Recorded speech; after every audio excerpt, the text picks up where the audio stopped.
प्रिय छात्र छात्राओं, आपने फर्स्ट ईयर में रघुवंशम जो कालिदास जी का महाकाव्य है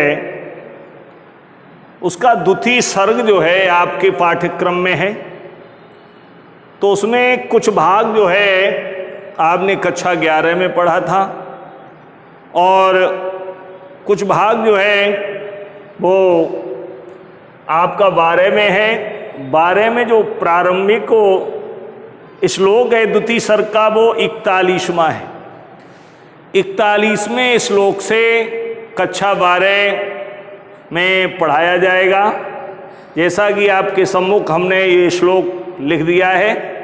41 से लेकर के 65-66 श्लोक आपके कोर्स में हैं। कुछ श्लोक सरकार ने कोरोना की वजह से कम कर दिए हैं, तो आप जो हैं केवल यही 65-66 श्लोक ही 65-66 श्लोक तक 41 से लेकर आपको पढ़ना है।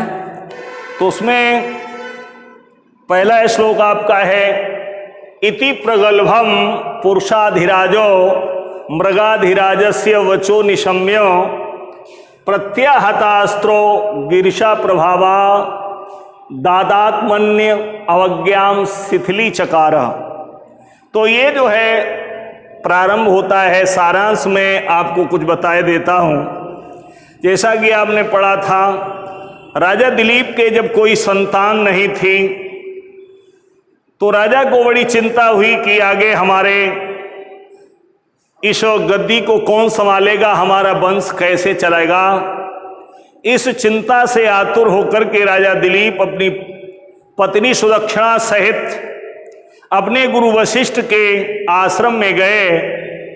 वहां जाकर के उन्होंने अपने गुरुदेव वशिष्ठ जी से बहुत निवेदन किया।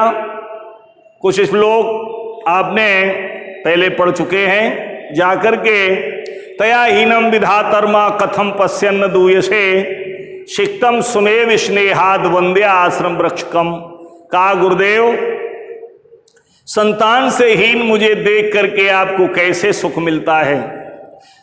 जैसे कोई माली बगीचे को लगाए और उसकी खूब सिंचाई करे, मेहनत करे और उसमें फल ना आए तो उसको कैसे चैन मिल सकता, कैसे सुख प्राप्त हो सकता है। तो आपके लिए हम बगीचे के वृक्ष की भांति आप हम जैसे वृक्ष के आप माली हैं। आपने मेहनत के साथ सींच करके हमें इतना बड़ा किया है, यहाँ तक पहुँचाया है। तो जब उनके कष्ट को देख करके राजा दिलीप जब बहुत दुखी होते हैं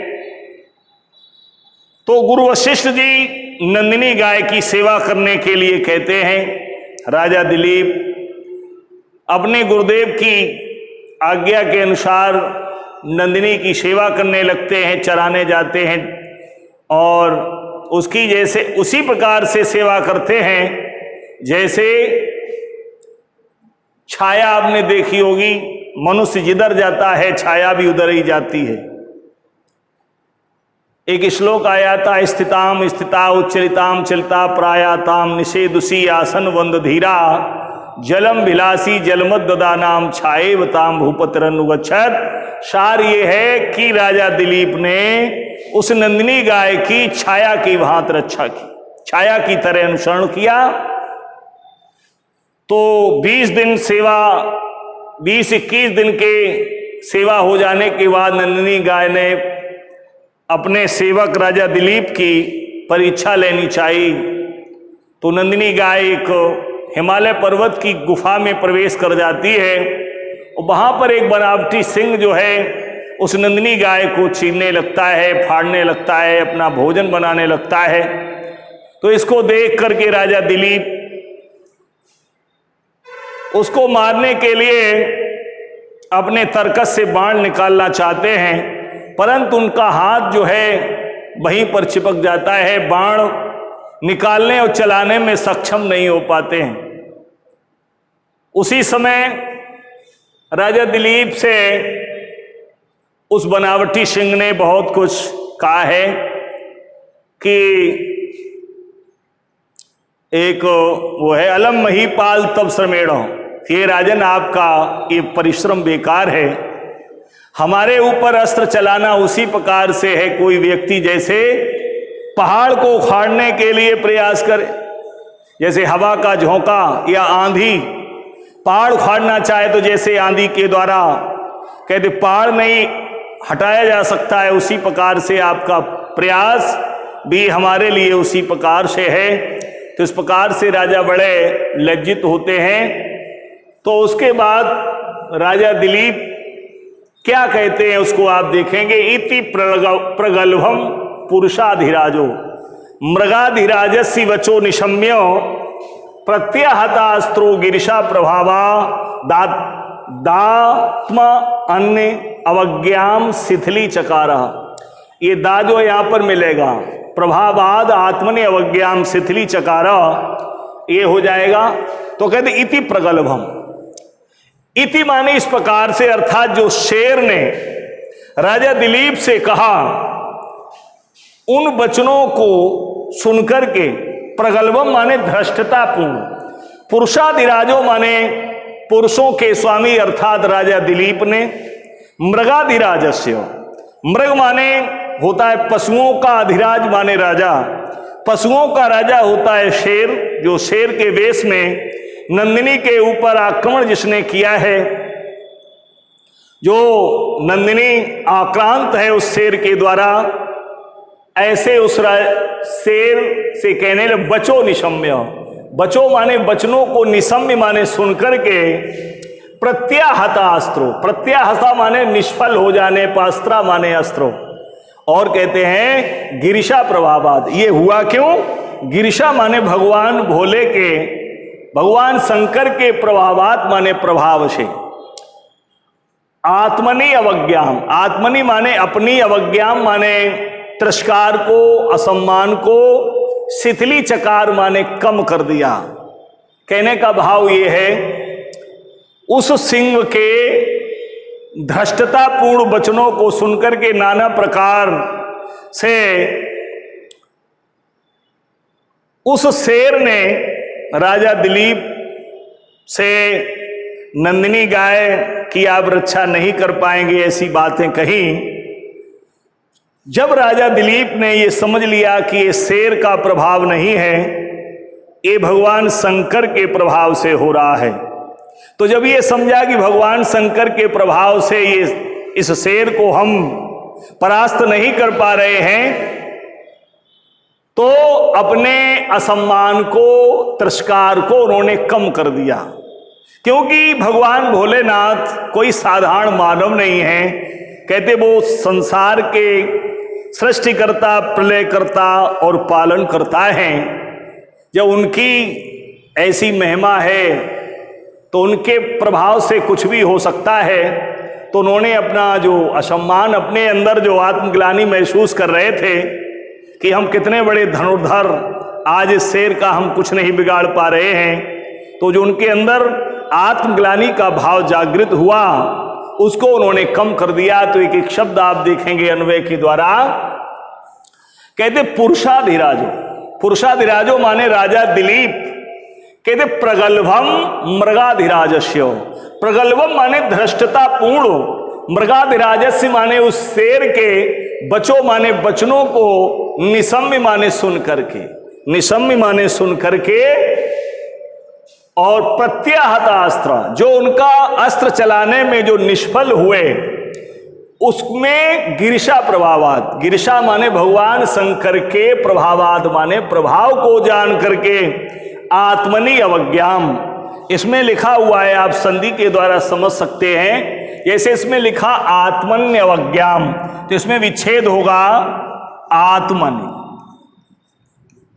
आत्मनि धन अवज्ञाम।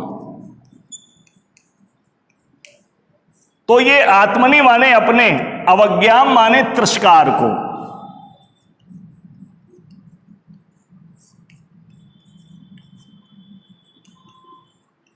ये तिरस्कार, अपमान,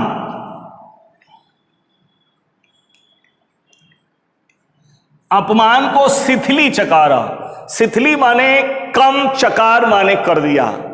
तो फिर एक बार देखेंगे आप लोग, पुरुषाधिराजो मृगाधिराजस्य, पुरुषाधिराजो माने राजा दिलीप, मृगाधिराजस्य माने उस नंदिनी के ऊपर आक्रमण करने वाले उस शेर के प्रगल्भम बचो, प्रगल्भम माने धृष्टतापूर्ण, बचो माने वचनों को निशम्य माने सुन करके, प्रत्याहत अस्त्र, अस्त्रों के निष्फल हो जाने पर या अस्त्र चलाने में असमर्थ हो जाने पर या असमर्थ हो जाने पर, इस बात में गिरशा प्रभावात, भगवान शंकर का प्रभाव समझा कि जो हम आज अस्त्र नहीं चला पा रहे हैं, ये भगवान शंकर के प्रभाव के कारण अपना जो कौशल है उसका प्रदर्शन नहीं कर पा रहे हैं। इसलिए उन्होंने आत्मनि अवज्ञाम, आत्मनि माने अपने, अवज्ञाम माने तिरस्कार को, असम्मान को, शिथिली चकार माने कम कर दिया। एक बार पुनः सार रूप में मैं आपको बता देता हूं। जब उस शेर ने राजा दिलीप के मनोबल को नाना प्रकार से कहते हैं कम कर दिया या हतोत्साहित कर दिया, तो बताते हैं उस शेर से राजा दिलीप कहते हैं पुरुषाधिराजो मृगाधिराज, उस शेर से राजा दिलीप ने कहा, हाँ, राजा दिलीप ने उस शेर के वचनों को सुनकर के और अपने अस्त्रों के निष्फल होने में भगवान शंकर का जब प्रभाव जाना, तो अपना जो अपमान था उसको उन्होंने कम कर दिया। पहला श्लोक आपने देखा, उसके बाद ये द्वितीय श्लोक आप पढ़ने जा रहे हैं। प्रत्यावर्वी चैनम इषु प्रयोगे तत्पूर्व भंगे वितत प्रयत्ना, जड़ी कृता स्त्रियंबक वीक्षणेन वज्रम मुमुच्छन निव वज्रपाणी। इसका भाव ये है कि राजा बाण चलाने में असफल हो गया। राजा उस शेर के ऊपर बाण नहीं चला पाया, तो राजा दिलीप जब असफल हो गए तो उनकी कालदाजी उपमा प्रस्तुत करते हैं। कहते राजा दिलीप उसी प्रकार से जड़वत हो गए जैसे वज्र चलाने में माहिर कुशल इंद्र को जब भगवान शंकर ने देखा तो इंद्र भी जड़वत हो गए। आज वही स्थिति जो है राजा दिलीप की हो गई। बात केवल इतनी सी है। तो कहते हैं प्रत्याब्रवीच, प्रत्याब्रवीत माने दोबारा बोला। कहते इसु प्रयोगे, इसु कहते बाण को, बाणों के प्रयोगे माने प्रयोग करने पर तत्पूर्व भंगे, जैसा प्रथम प्रयास उसके ऊपर प्रहार करना, उस शेर के ऊपर व्यतत प्रयत्न, निष्फल प्रयत्न वाले उस राजा दिलीप के उस शेर के ऊपर कहते बाण चलाने में असफल हो जाने पर आज वही स्थिति हो गई। जड़ी कृत, जड़ी माने जड़वत हो गए। त्र्यंबक, त्र्यंबक कहते हैं, त्र्यंबक शंकर, शंकर जी अम्बक, इनका नाम त्र्यंबक क्यों है? त्र्यंबक जो है, अम्बक कहते हैं नेत्र को। तो भगवान शंकर जो है उनके 3 नेत्र हैं, इसलिए उनका ये विशेषण है जिसको कहते त्र्यंबक। तो भगवान शंकर के वीक्षणेन, त्र्यंबक वीक्षणेन, तो ईक्षणेन माने देखने से, वज्रम मुमुक्षण, वज्रम माने वज्र को, मुमुक्षण माने चलाने वाले, इव माने समान। यहां पर भी देखेंगे मुक्षण इव शब्द है आपका मुमुक्षण।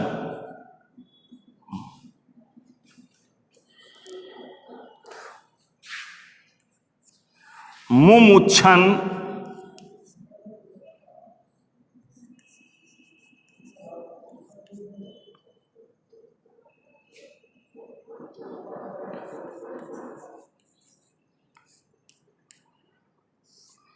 तो यहां पर इसको जोड़ दिया गया है, इसके साथ मुमुच्छन निव हो गया है।